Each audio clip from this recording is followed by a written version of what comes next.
Assalamualaikum warahmatullahi wabarakatuh. Sudah lama tayangan Tenang Bebas Hafiz ini tidak muncul ke media sosial karena memang luar biasa kesibukan yang kita lakukan. Sebenarnya ini sudah akan kita mulai pasca Idul Fitri kemarin, tetapi memang karena suasana kesibukan jadi tertunda lagi. Ada semangat baru yang kita munculkan dalam TBH kali ini.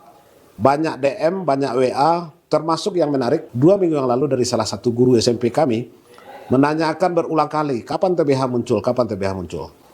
Hari ini momentumnya menjadi tepat ketika ada proses di Kabupaten Solo yang akan berlangsung, proses pemilihan wali nagari di 23 nagari. Ini menjadi penanda bahwa ada semangat bagi nagari untuk melaksanakan proses tahapan pemilihan wali nagari sampai nanti pemilihan wali nagari. Jika kita membaca dan merunut sejarah nagari ini, pada zaman dahulu Minangkabau ini didasari dengan lahirnya nagari-nagari. Nagari pertama itu adalah nagari Pariangan. Dari nagari Pariangan ini ada sistem adat yang muncul, Laras Bodi Ceniago, kemudian Laras Kotopiliang. Dari sistem adat ini kemudian turun ke nagari-nagari yang lain. Ini sudah berjalan ideal dan efektif dan diatur oleh undang-undang bahwa adat ini, Kesatuan Masyarakat Hukum Adat di Minangkabau diakui di undang-undang. Nah, sayangnya ketika lahir undang-undang tahun 1979 terjadi penyeragaman nagari ini menjadi sebuah desa. Desa diakui secara nasional. Dengan terjadinya perubahan nagari ke desa ini ada beberapa hal yang mungkin menjadi persoalan. Pertama, tercerabutnya akar budaya. Kemudian nilai-nilai yang ada dalam nagari itu termasuk fungsi nenek mama kerapatan adat nagari, lembaga adat yang lainnya ini secara otomatis mulai kehilangan fungsi. Bukan berarti habis, kehilangan fungsi. Alhamdulillah tahun 2000 lahir sebuah produk hukum dari peraturan daerah Provinsi Sumatera Barat kembali bernagari.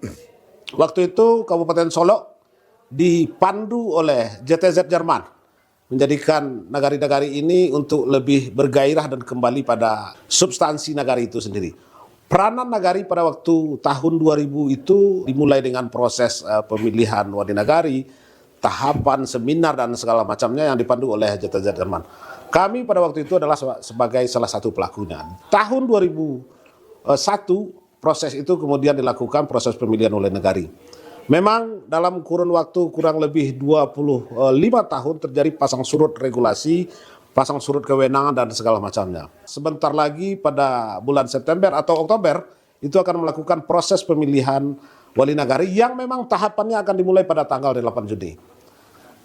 Alhamdulillah hari ini Pak Kadis, Pak Dr. Hendrianto selaku Kadis DPMN bersedia menjadi narasumber. Kita akan bedah sedikit kesiapan pemerintah daerah, tahapan, maupun mungkin hal-hal yang urgen terkait dengan pemerintah nagari. Tentu ini akan kita diskusikan lebih panjang sehingga memang pemahaman masyarakat terhadap proses tahapan pemilihan wali nagari yang dipilih secara langsung maupun proses PAW. Kita ingin tanya ini Pak Kadis terkait dengan kesiapan pemerintah daerah Kabupaten Solo. Persilakan Pak Kadis.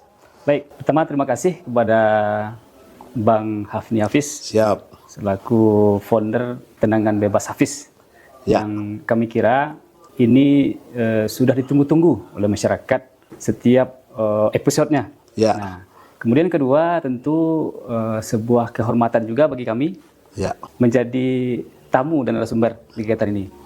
Nah, baik terkait dengan kegiatan Pilwana yang serentak yang akan kita laksanakan tahun 2026 ini. Secara administrasi dan pemerintahan kita nyatakan sudah siap bersama panitia yang memang sudah dibentuk oleh pemerintah daerah, panitia pemilihan daerah, dan beserta perangkat-perangkat BPN, perangkat nagari dan wali nagari. Terkait dengan ini kita sudah meluncing, kita sudah launching Pilwana serentak di Kabupaten Solo yang alhamdulillah sudah diluncurkan pada tanggal 11 Mei lalu. Ya, 11 Mei ya. Oleh Pak Bupati. Nah, kita ambil tagline Pilwana Berusana, Bang Hafiz. Ya. Dengan tagline sejuk warganya, damai Pilwananya. Sejuk sesuai warganya, damai pilwananya. damai pemilihan oleh negarinya. Ya, Oh, ya. nah, sesuai dengan tagline Ya, Pak Bupati ya. sejuk dan damai. Nah dari proses launching hingga hari ini kita juga sudah melaksanakan proses-proses tahapan itu. Ya. Kita launching, kita secara maraton sudah melakukan sosialisasi ke beberapa nagari, khususnya ke 23 nagari yang akan melaksanakan pilwana serentak. Ya. Nah, kemudian setelah kita sosialisasi, nah tahapan minggu ini adalah pembentukan panitia pemilihan oleh negari P2ON. Saya potong sedikit Pak Kades. Berarti kan ada dua kepanitiaan ini. Panitia pemilihan daerah, kemudian panitia pemilihan oleh negari. Betul. Mungkin substansinya kewenangan masing-masing panitia. Mungkin bisa Pak Kades bantu jelaskan. Baik. Nah, jadi memang betul dalam melaksanakan pilwana serentak ini kita dibantu atau dilaksanakan penyelenggaraannya oleh dua panitiaan. Pertama, panitia pemilihan daerah PPD yang itu berada di kabupaten. Itu terdiri dari unsur Forkopimda, kemudian juga ada perangkat daerah PPD terkait, kemudian juga ada camat hingga polsek dan ramil. Masuk semua dalam panitia pemilihan daerah. Masuk semua dalam panitia daerah. Kemudian yang kedua, nah fungsinya lah, tugasnya adalah bagaimana panitia daerah ini pertama menyusun regulasi yang berupa turunan dari Undang-Undang 3 2024, PP 16 2026 dan Perda kita. Kemudian turunan itu kita susun dalam bentuk juknis, edaran yang itu menjadi aturan main, pedoman acuan bagi kawan-kawan P2ON bawah. Nah, yang kedua adalah panitia di nagari, panitia pemilihan negari atau P2ON. P2ON ya. Nah, P2ON tugasnya adalah pertama menyelenggarakan proses pemilihan di tingkat nagari. Nah, mulai dari pemutakhiran data DPS. Nah, data DPS, data pemilih sementara. Nah, yang data dasar itu kita peroleh dari KPU. Nah, berikutnya akan dilakukan pemutakhiran oleh kawan-kawan P2ON di bawah. Tetap P2ON yang melakukan pemutakhiran. Tetap P2ON. Nah, setelah itu, setelah diperoleh data pemutakhiran, kemudian ada yang penambahan atau pengurangan. Nah, setelah itu ada penetapan DPT, daftar pemilih tetap. Nah, setelah itu secara simultan sebetulnya panitia juga melaksanakan kegiatan-kegiatan yang berkaitan dengan pencalonan. Nah, karena tanggal 8 sesuai jadwal itu kita atau panitia P2ON sudah menerima pendaftaran calon. Ya. Nah, tanggal 8 untuk 7 hari ke depan. Nah, 8 sampai 15. 15. Ya. Nah, kita sudah buka pendaftaran untuk calon wali negari. Nah, memang kalau melihat animo Bang Hafiz, ya, luar biasa. Luar biasa animonya masyarakat, bahwa ada semangat para pemuda-pemuda warga terbaik kita, ada sebuah keinginan besar putra-putri negari kita untuk bagaimana memberikan kontribusi, dan kita tunggu itu. Nah, cuma persoalan memang ada batasan. Nah, bahwa calon wali negari yang bisa ikut berkompetisi itu maksimal 5 orang. 5 orang. Untuk wali negari definitif. Nah, ketika dia lebih dari 5 orang, maka akan dilakukan seleksi tambahan untuk menyaring menjadi 5 orang. Seperti itu, Bang. Nah, kemudian memang dengan waktu yang ditetapkan oleh panitia pemilihan daerah, kemudian sudah di breakdown sampai ke tingkat P2WN dari tanggal 8 sampai tanggal 15, ternyata ada persoalan. Nah, misalkan ada kasus begini. Ada nagari yang animonya luar biasa, sampai 7 atau 8, lebih dari 5 calon wali nagari. Prosesnya seperti apa? Kemudian mungkin dari rata-rata 23 nagari ada yang tidak berminat atau hanya 1 orang saja. Nah, ini dari sisi regulasinya supaya lebih paham ini publik. Mungkin Pak Kades bantu. Baik, Undang-Undang nomor 3 2004 dan PP 16 2026 itu dilakukan perpanjangan masa pendaftaran. Kalau yang kurang. Pertama, yang kurang. Ya. Nah, berapa lama Pak Kades? 15 hari. Oh, tambah 15 hari lagi ya? Perpanjangan pertama 15 hari. Ya. Kemudian ketika 15 hari itu tidak juga ada yang mendaftar, cuman tetap 1 orang, maka akan diperpanjang perpanjang kedua 10 hari. Ya. Ketika 10 hari perpanjangan kedua juga tidak ada yang mendaftar, maka ada mekanisme untuk panitia bersama BPN itu melakukan rapat untuk menyepakati apakah ini akan dilanjutkan atau tidak. Ya. Nah, kalau dilanjutkan, maka proses pemilihan wali negari menggunakan sistem kotak kosong. Nah, mirip-mirip dengan pilkada atau pileg lah ya. Betul, pilkada lah, pilkada. Betul, lah. pilkada.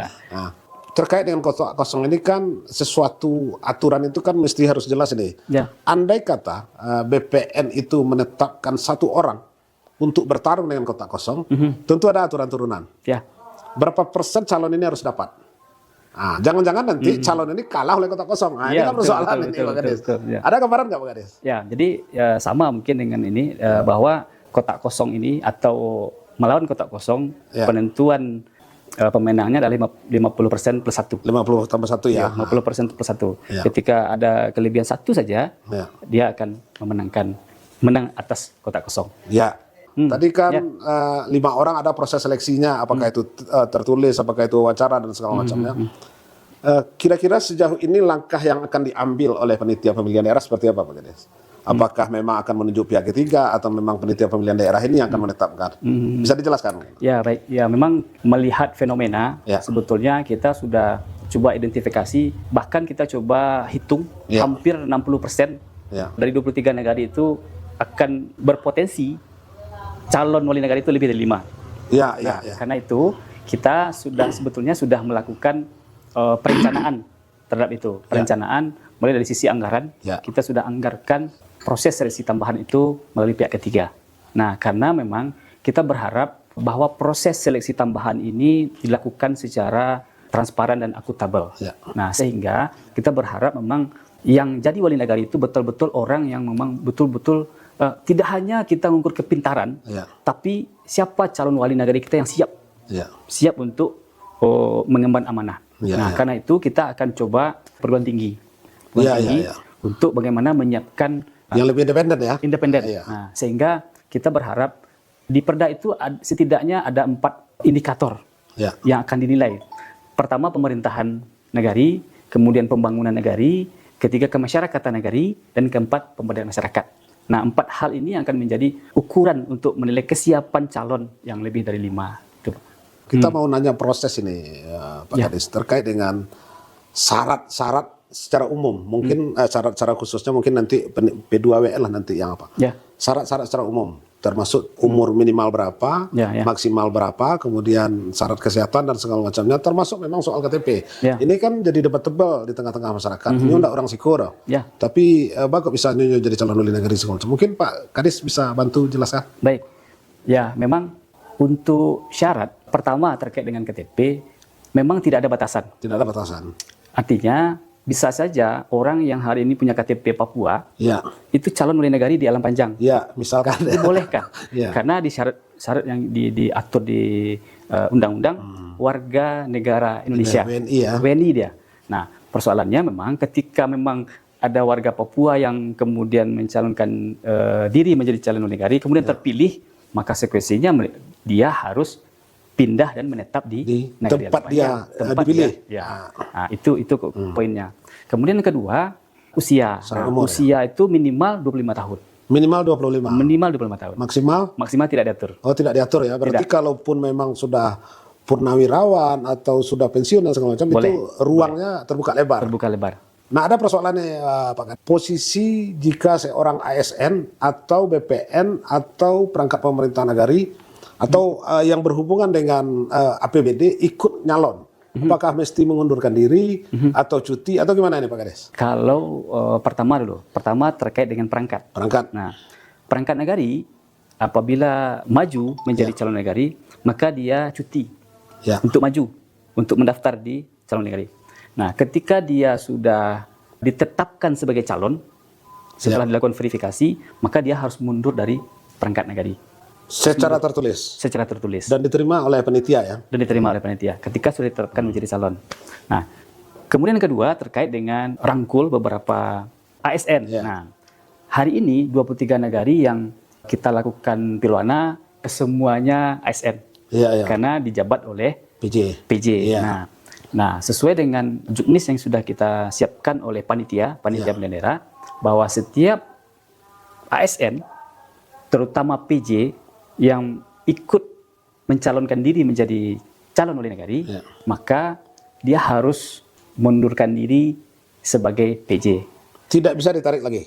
Itu sudah menjadi acuan, salah satu petunjuk teknis yang disiapkan oleh panitia. Nah, kemudian dan itu dibuktikan, pertama ada surat pengunduran diri yang itu bisa diterima oleh panitia ketika mendaftar. Nah, selanjutnya ketika penetapan calon, dia harus mengantongi surat persetujuan dari PPK, Pejabat Pembina Kepegawaian. atau ya. bupati. Ketika sudah ditetapkan menjadi calon. Ya. Dia harus menyerahkan surat persetujuan dari bupati. Ketika surat itu tidak didapatkan, maka sang calon dinyatakan gugur. Betul. Nah, ini kan menarik sebenarnya, karena begini, banyak memang bertanya, jangan-jangan nanti ketika dia sudah ditetapkan, kemudian dari pemerintah daerah belum ada respon, tahu-taunya terzalimilah, terombang-ambing lah nasibnya. Tapi kalau ini kan jelas, memang mesti harus ada sikap kuat, komitmen yang jelas untuk maju atau tidak. Ini kan beda ini, pemilihan oleh negara ini. Karena memang kalau pemilihan kepala desa, kalau kita lihat di luar Sumatera Barat, itu kan sudah sampai ratusan juta mengeluarkan duit untuk ini. Istimewanya Sumatera Barat, khususnya Kabupaten Solo, ini kan tugas wali nagari, ini kan bermitra dengan kerapatan adat nagari, membangun masyarakat hukum adat, memperkuat komitmen dengan masyarakat hukum adat dan segala macamnya.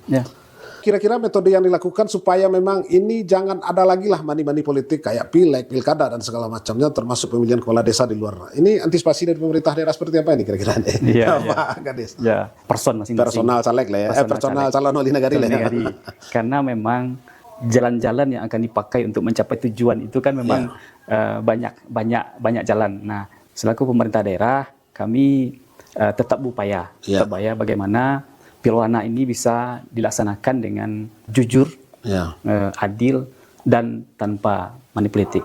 Nah, di beberapa kesempatan sebetulnya Pak Bupati terus memonitor. Beliau sering bertanya, bagaimana Pak Kadis proses Pilwana kita, kemudian tolong ini kawal terus, tolong dimonitor terus bagaimana, dan lakukan upaya-upaya antisipatif dan preventif.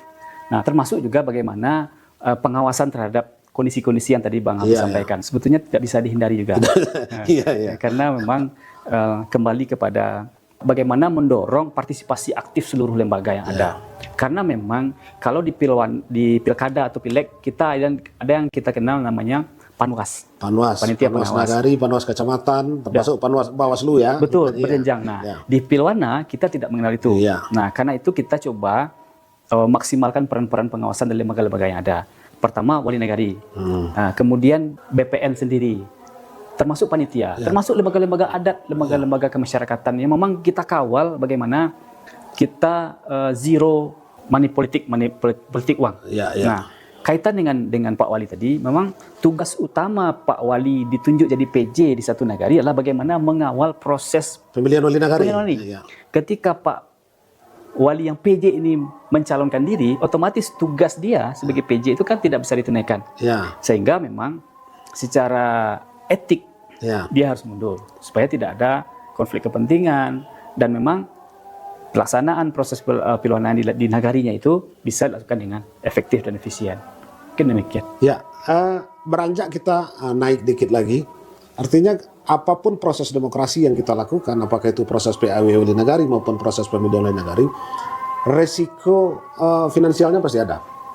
Nah, pertanyaannya, sejauh mana dan berapa pemerintah daerah menyiapkan anggaran untuk persiapan proses pemilihan wali nagari? Karena memang kalau kita tidak salah, itu kan untuk proses pemilihan wali nagari itu kan memang harus dari APBD kabupaten ya. Betul. Mungkin dibantu Pak Kadis. Sesuai dengan Undang-Undang 3 2024 itu tentang perubahan Undang-Undang 6 2014. Bahwa proses pemilihan Pilkades atau Pilwana kita di Sumbar itu difasilitasi sepenuhnya oleh APBD. Nah, tahun ini kita sudah dialokasikan anggaran sebesar 2,8 M untuk pelaksanaan Pilwana, mulai dari proses persiapan, pencalonan, pencoblosan hingga pelantikan. Nah, memang ada beberapa pos-pos pembiayaan yang memang kita masih butuh penambahan. Nah, sekarang kita sedang berupaya fasilitasi melalui pemerintah daerah. Berarti kan kalau 23 nagari kurang lebih ditambah PAW berapa ya Pak ya? PAW ada 4. Berarti kan kurang lebih 100 juta lah kalau kita mau asumsikan rata-rata. Tapi PAW beda tuh Bang Hafiz. PAW aturannya dananya di nagari. PAW dari nagari yang representatif ya, yang perwakilan dari jorong-jorong ini ya. Betul. Berbeda dengan pemilihan langsung ya. Pilwana langsung itu memang pemerintah daerah yang sediakan. Kira-kira cukup nggak dengan asumsi angka 2,8 itu Pak Kades? Nah, ini kan soal cukup dan cukup ini kan sebenarnya debatable, tapi dengan perhitungannya kira-kira sudah terpenuhi nggak aspek-aspek demokrasi untuk pemilihan negara ini?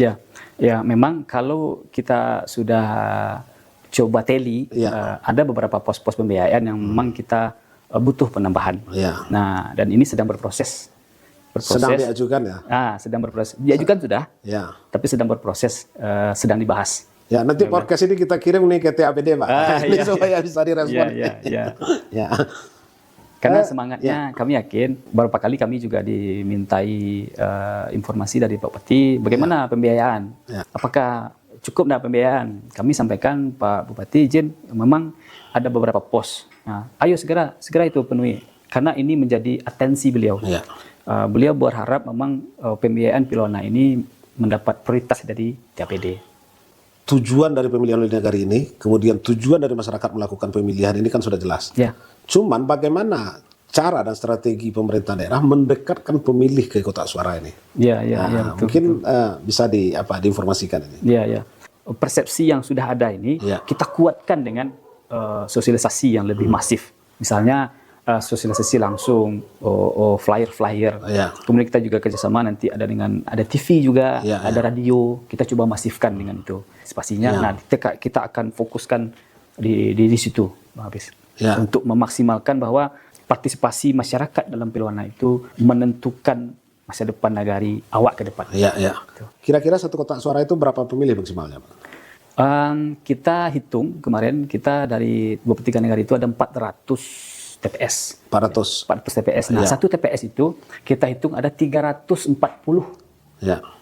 340 pemilih di satu DPT TPS. DPT, betul. Rata-rata, Bang Hafiz. Ada yang di bawah itu, ada masyarakat kita memang akses dia ke TPS itu jauh, sehingga tidak mungkin kita jadikan, kita gabungkan. Nah, memang ada beberapa negara yang DPT-nya 100 misalnya. Tapi kita rata-ratakan 340. Artinya kita akumulasikan berarti kurang lebih 340-an sampai 350-an satu TPS. Dan tentu saja dipastikan posisi TPS itu di tempat strategis yang mudah didatangi oleh voter ya. Betul. Ketika pemerintah panitia pemilihan daerah sudah siap, P2WN sudah siap, kemudian sudah dilakukan pemilihan terhadap wali nagari, calon wali nagari, kemudian dinyatakan ada yang menang. Ternyata ada yang puas, ada juga yang tidak puas calon wali negara ini. Mekanismenya tidak puas ini seperti apa ini, Pak Kades? Di Juknis kita atur, Bang, perselisihan hasil Pilwana itu ditangani oleh atau difasilitasi oleh panitia pemilihan daerah PPD kita. Nah, dengan syarat bahwa selisih perolehan suara itu di atas 2%. Maksimal 2%. Maksimal 2% boleh mengajukan gugatan. Kalau ada yang mengajukan gugatan dengan catatan memang harus mengikuti mekanisme dan petunjuk yang ada di tahapan maupun di regulasi lain. Sumatera Barat, nagari adalah sebagai benteng terakhir. Baik itu terhadap persoalan adatnya, persoalan masyarakat hukum adatnya, persoalan generasi mudanya, persoalan olahraganya dan segala macam. Saya memandang secara pribadi agak sedikit miris dengan kondisi negara-negara yang ada. Narkoba justru dari negara-negara munculnya. LGBT justru dari negara-negara yang lahirnya banyak. Ini kan fenomena yang tidak sejalan dengan cita-cita pengembalian nagari sesuai dengan Perda tahun 2000 itu. Harapannya ini apa seperti ini, Pak Kades, dengan proses pemilihan oleh negara ini? Harapan dari pemerintah daerah ini? Penyelenggaraan pemerintahan, kemasyarakatan itu juga mesti kita sesuaikan dengan kondisi hari ini. Nah, kami melihat bahwa hari ini memang banyak terjadi pergeseran itu, Bang. Nah, salah satu hal yang kita lihat, yang kita coba cermati itu, Bang, memang terkait dengan kontrol sosial. Kontrol sosial atau pengawasan masyarakat itu sendiri. Hari ini kita tidak lagi mendengar seorang anak yang melakukan kesalahan atau kelurahan atau apapun itu ditegur oleh orang yang lebih tua. Walaupun tidak punya hubungan famili, meskipun tidak tetapi atensi, care dan kepedulian ini yang mulai tergerus. Nah, karena itu memang ini salah satu poin mungkin salah satu poin. Nah, karena itu kita coba dorong bagaimana kepedulian dan kontrol sosial ini bisa kita kembali perkuat. Nah, salah satunya adalah bagaimana kita ingin dorong bagaimana lembaga-lembaga adat, ada lembaga KAN, ada Bundokanduang, ada pemberdayaan masyarakat, pemberdayaan masyarakat juga di situ. Bagaimana nilai-nilai Banagari itu kita munculkan. Sepakat saya itu. tidak hanya berbicara persoalan degradasi nilai, tapi juga bagaimana terhadap kondisi-kondisi kesejahteraan dan kemiskinan. Ya. Ketika nilai-nilai itu kita coba munculkan kembali, maka tidak hanya persoalan etika, nilai, tapi juga bagaimana kesejahteraan masyarakat di nagari itu akan dibersamakan. Karena itu kita coba dorong semangat gotong royong, Bang. Ya. Nah, hari ini kami di DPMN sesuai dengan arahan Pak Bupati, kita dorong bagaimana semangat gotong royong ini kita hadirkan kembali. Gotong royong tidak hanya berbicara soal gotong royong dari sisi kebersihan, tapi gotong royong bagaimana misalnya membantu membangun fasilitas publik yang memang tidak harus menunggu pemerintah. Dan semangat gotong royong itu sebenarnya kan sudah jauh pudar ini, Pak. Nah, Betul, ini Bang. dengan proses ini kan menjadi sebuah momentum awal ini untuk membangkitkan kembali ini. Betul, Bang. Nah, jadi kami melihat misalnya ketika ada masyarakat kita tidak bisa sekolah karena faktor ekonomi misalnya, maka semangat gotong royong masyarakat itu kita harapkan bisa bagaimana menyatukan kekuatan itu untuk membantu yang lemah, membantu yang kurang. Ada yang menganggur misalnya, pengangguran misalnya. Apa yang bisa dianun oleh nagari? Nah, tentu ini bisa jadi kolaborasi nagari dengan rantau, bisa jadi nagari sendiri menyediakan ruang. Apakah itu di nagari kreatif hub dan segala macamnya kira-kira ya? Betul, Pak. Betul, Pak. Nah, jadi ke depan kita coba jadikan model dan ini kan kita lombakan, Bang. Nah, kita sudah sampaikan sesuai dengan Pak Bupati terkait dengan nilai-nilai gotong royong ini, Bang. Kita akan coba kompetisikan sehingga ada motivasi nagari. Bagaimana? Jadi kita akan nilai mana nagari yang memang sudah kembali memunculkan semangat gotong royong ini di nagarinya. Misalnya membuat perda gotong royong. Gotong royong yang kita maksud tidak hanya berbicara soal gotong royong fisik saja, tapi bagaimana gotong royong membantu. Gotong royong ada nilai moralnya, ada nilai semangatnya gotong royongnya di sana ya. Nah, nanti di akhir tahun kita akan berikan reward bagi nagari yang ini. Yang berpartisipatif dalam tanda kutip semangat gotong royong ini. Terakhir ini Pak Kadis, karena udah lebih dari 30 menit ini, terkait dengan sosok wali nagari ini. Persepsi saya, wali nagari ini tidak hanya mampu menjalankan roda administratif biasa, tapi mampu berpikir out of the book. Saya contohkan nagari, di salah satu nagari, kita misalkan saja di Lahan Panjang. Potensi PAD, baik itu dari sampah, baik itu dari sisi pertumbuhan ekonomi, baik itu dari pariwisata, itu kan luar biasa. Jadi artinya kita pingin pemerintah nagari atau wali nagari yang dipilih ini adalah mampu berpikir out of the book. Bagaimana menjadi sumber pendapatan asli daerah dan pendapatan asli nagari. Nah, ini kan memang harus kerja ekstra keras. Karena begini, jabatan wali nagari ini kalau seperti yang Pak Kadis sampaikan tadi ada 8 tahun ini. Ini strategis untuk menata. Jangka waktu 8 tahun itu cukup strategis untuk menata, mengembangkan maupun memajukan nagari.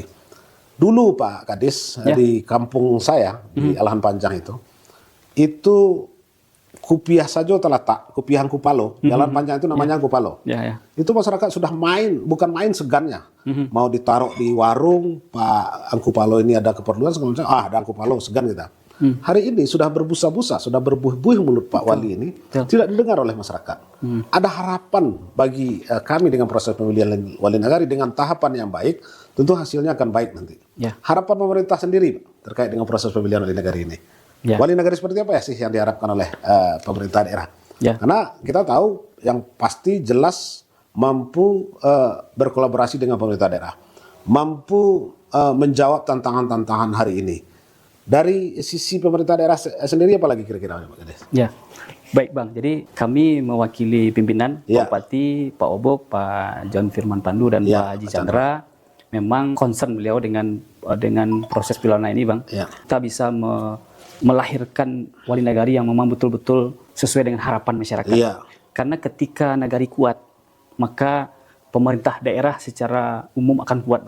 Pasti. Karena ujung tombak pembangunan pemberdayaan masyarakat, kemasyarakatan itu di nagari. Ketika nagari kuat, maka pemerintah daerah ini gampang kerja gampang kerjanya lagi. Nah, karena itu atensi besar Pak Bupati beberapa kali memerintahkan kepada kami untuk bagaimana proses-proses pilwana ini kita laksanakan dengan sebaik-baiknya. Nah, arahan pertama beliau itu adalah bagaimana P2WN ini kita bentuk dengan baik, Bang. Panitia Panitia. Karena ketika kita ingin memunculkan atau melahirkan wali nagari yang berkualitas, dimulai dari membentuk panitia yang berkualitas, Bang. Ketika panitia ini tidak baik, tidak representatif, maka mustahil kita akan bisa melaksanakan proses dengan baik dan akan berujung outputnya pasti tidak akan baik. Karena arahan Pak Bupati beberapa kali kepada kami, tetap kawal terus pembentukan ini, monitor perkembangannya, dan lakukan upaya-upaya pembinaan dan pemantauan kepada masyarakat.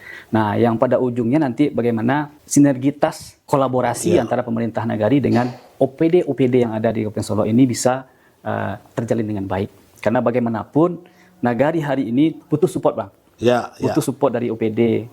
Karena memang nagari ini kan ibarat kabupaten kecil itu. Nah, sehingga apapun persoalan kebutuhan masyarakat itu harus dikeroyok pula oleh ini. Nah, butuh figur pemimpin nagari yang betul-betul bisa mengayomi semua, tidak hanya golongan, kelompok, tapi memang masyarakat secara umum.